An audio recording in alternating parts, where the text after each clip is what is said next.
Aries, welcome to your reading. Give me just a second for your psychic oracle card messages for this is from the time period of October 2022 to November. So hang on just a second, guys, while I do shuffle a little bit. I had to take a little bit of a break. When I do these, I can seem to do 5 readings in a day for YouTube, and that's not on top of the other readings I already do. Just a second. But I did want to go ahead and give you guys an update as to a couple of things.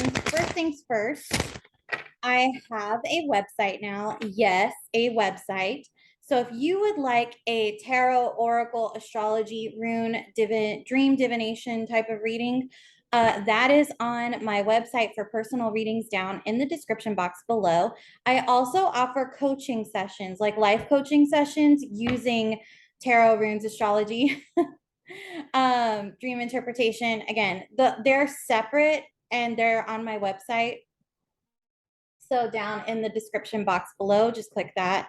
And I also provide emergency readings. Those are strictly tarot related. So those are also on the website down in the description box below. And the awesome part is the way I built this website up was you guys can put your email in at the bottom of the page and automatically become subscribed to my email list. And you guys can also get the newsletter, or you can follow me on OnlyFans. It's free to follow me, but I don't do anything illicit on there. I just give you guys updates. I do publish certain readings available on there for purchase that won't be on my website. But it's more of the only reason I have an OnlyFans is because I'm not able to really let you guys know my updates and whatnot. Facebook will not let me post. Instagram will not let me post. OnlyFans is about the only real social media platform that lets me post. So make sure to join me there as well, because you get updates. I let you guys know when sales are ahead of schedule. Things that might not be in the newsletter actually will be available to my OnlyFans fans group. And also, I have a Patreon page that has exclusive content for you guys that are strictly oracle card readings. So geared towards your zodiac sign. So all of that information is down in the description box below in the link. So let's go ahead, Aries, and get your reading going. Make sure I set my timer. And there we go. All right. So show me, please, my beautiful Fae. Show me, please, for Aries, what are the messages that we have for Aries in terms of direct energy? Okay, that's not a card. Direct energy, please show me for Aries. Clears the divine guidance. Okay. Oh, Aries. Has it been a tiring month? I mean, the sun literally just moved into Scorpio, and yet, oh, perfect. Okay, we got a message. And let's grab one more message, please. Let me go through these and see which one is upright. Oh, perfect. There we go.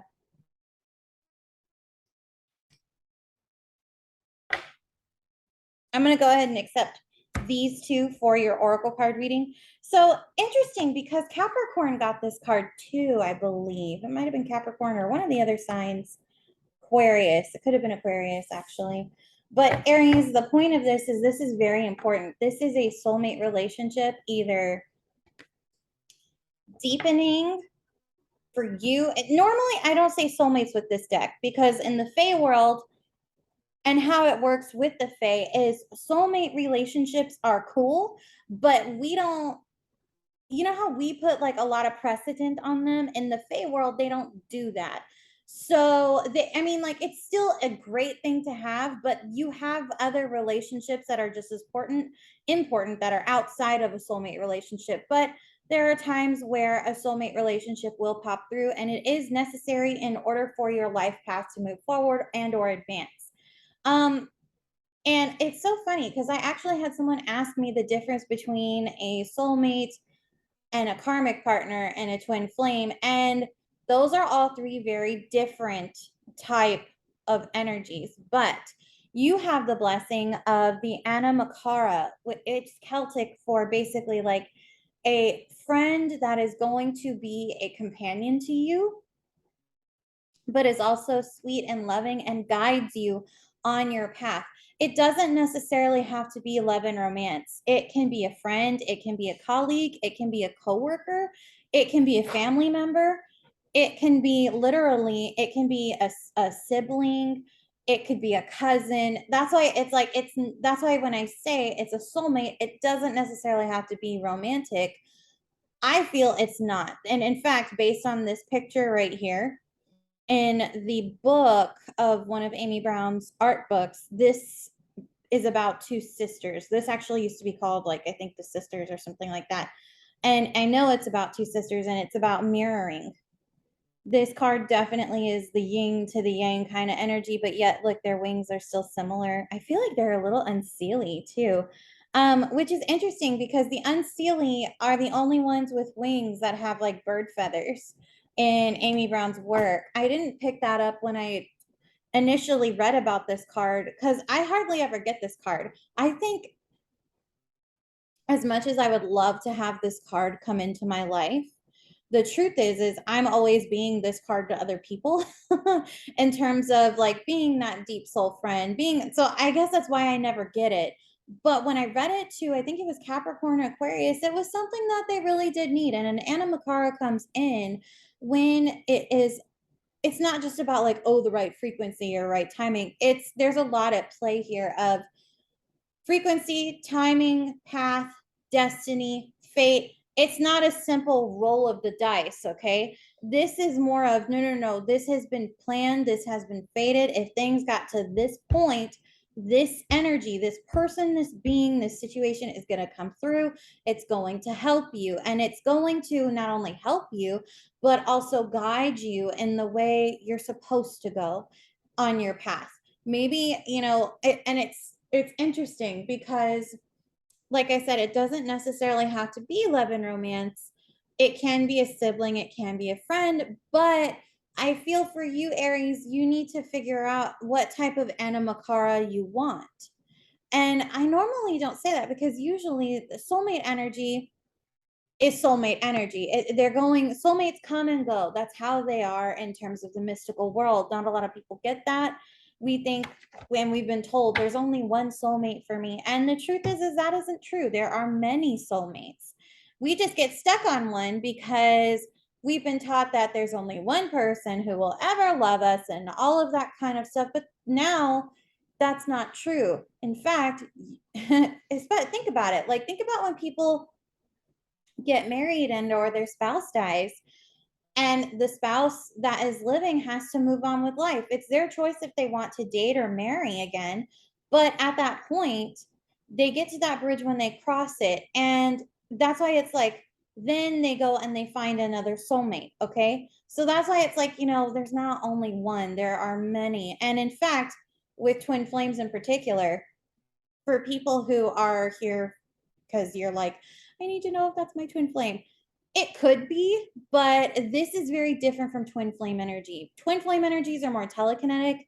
This energy is more like a sweet, gentle, loving energy, which is why I think it's more soulmate related. Now, here's the interesting part, Aries. You also have a blessing of healing. I actually like this card. You're the second fire sign that I have done a reading for where a fairy and a dragon have come together. This happened for Sagittarius, and I feel like Sagittarius is almost mirroring you in terms of this card, but theirs is about being misunderstood by the community. This is about you going within and doing the work to go through this soul healing. Again, these energies are going to be present for the month, and I have a feeling this Anna Makara is going to come in and help you, because notice how it's the Fae, right? The Fae ladies here. And then, oh, guess who is feeding the dragon? A Fae woman. That's right. So she's trying to nurse it back to health. I really do love Amy Brown's artwork. It's always, you can always feel the quiet, the stillness, the raw emotion in her works. And I feel it's not even just like, oh, the color palette. Like the color palette itself is like a dusty purple and pinky rose kind of energy with some little bit of reds there and brown there, red, brown, auburn, autumn colors. Like it's just, I don't know how else to describe it, but this is one of those energies where I think for you, as we come into, it's 4 months till your birthday in November, Aries. Right now we're, you had your full moon, which if you were not able to tune into your full moon reading, I have it on sale on my website. So you can watch that, do a recap before I do the full moon in Taurus, which will be available on my website. And I am also doing a Halloween live. Tickets are on sale for that live on my website. And if you can't make it to the live, that's okay, because I'm going to go ahead and have a recorded live. So I got to put that listing up after I do these readings. But the thing is, Aries, is, your energy is a little toned down right now, but then when Mars moves into Scorpio, it's going to be reactivated and fired up, but in an 8th house type of way, which is all about sex, death, rebirth, transformation, metamorphoses, which is just another fancy word for transformation. But I feel like metamorphoses and transformation are two separate things, because metamorphoses is a type of hibernation where then one opens up its chrysalis and they come out changed. Okay. But it is, in a way, I guess, metamorphoses in its sleep can be healing. So you may also be, it's interesting. I normally don't pick up dream work with the 8th house. That's usually Pisces energy, but I feel like for this month for you guys, dream work is going to be a little bit important, or sleep in general in order to heal is going to be important, especially because, in French, they say that when you have a climax in terms of love and romance and intimacy, they call it petite mordu, which means little death. So when you have an orgasm, you technically die in the terms of how the French speak about it. And I've had someone tell me that. I never understood exactly what that meant until I was older. And it's like you die and then you're reborn, which is very much Scorpio-esque energy. And when you're reborn, through that experience, you are able to live life from a different perspective. And I normally don't get this kind of deep with the 8th house with you guys, but I feel like this month, that's exactly what is going to happen. And it's not just like, oh, your sex life is going to turn on. No, no, no, no, no, no.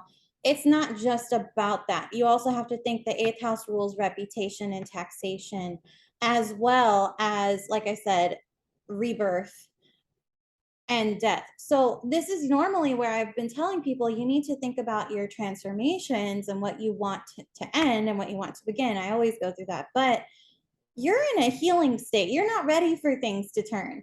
And yet the world, Aries, is turning for you. But are you having a vocal part in it? Are you making your plans?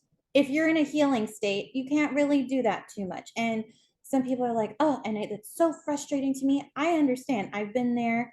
I completely understand. And so what I want you to do for the month of Scorpio is, when you're active, go with your energy and make your plans that you can enact that day. When you are not, and you are forced to rest and go into this metamorphosized state, so you can have a little petit mordu, you can rest knowing you've at least taken the action that will help you get a step further. Because as a starter fire sign, it makes sense to me to give you this kind of message, because Scorpio energy is more like void of creation, ending. It's very cut and dry. And for you, Aries, you're like, but I'm always going to be the light that shines. And there is nothing wrong with that, Aries. But in terms of the Fae world, the Fae are all about cycles. And if you're healing, it's not that you still can't be a light. It's just your light might not be able to travel as far as you want. So when you have this energy spurt, when you have this Animakara come in, and you have the energy to hang out with them, and you have the energy to talk and listen in between your healing bouts, use your light to bring the activation that you need in those 8th house themes this month. I think that's honestly going to be more beneficial to you and more helpful to you than having you sit there and say, yeah, go ahead and go forward, when you're going to be spinning your wheels for the eight, while you have this blessing of healing, which is awesome because that means the fae are going to come in and help heal you as much as you can, as much as they can help too, because remember, power has limits. But you also have someone who's going to kind of take the pedal off you and take that pressure off and just let you have fun.